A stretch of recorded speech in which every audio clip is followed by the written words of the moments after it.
Hey guys, it's me, EODGamer here, and let's talk about how to build Rosaria in 2023 and beyond. In general, there are three main ways to play Rosaria, and the first is in a melt team with Bennett.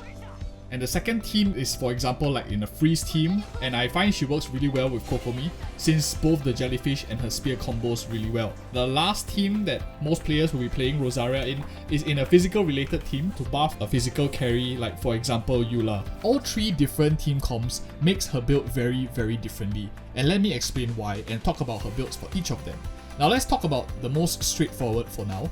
The freeze team with a hydro character, for example Kokomi. In this team, your enemies most likely be frozen most of the time, and if you're running cryo resonance, you tend to overcap on crit rate.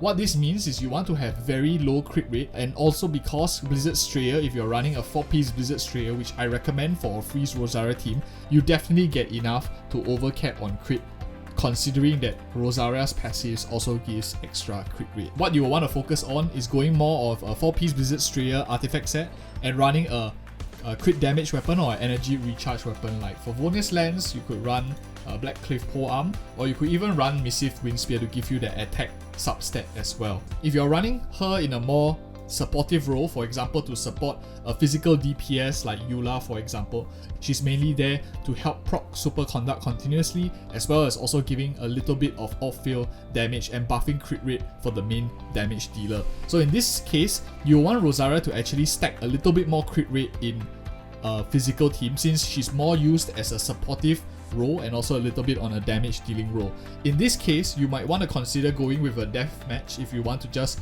overcap on crit to reach that 100%, since Rosaria can transfer a lot of the crit rate to her entire party as well.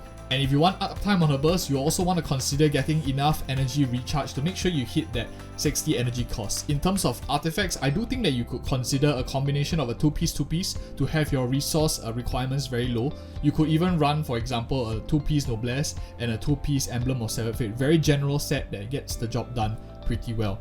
And in terms of Melt Team, I think Melt Team is the most demanding resource wise for Rosaria. I've done a video already showing her as a burst DPS in a melt team. She's going to be doing a lot of damage, especially when you combine her with, for example, a character like maybe Shenhe, or even adding a Xiangling to form a double cryo and a double pyro team.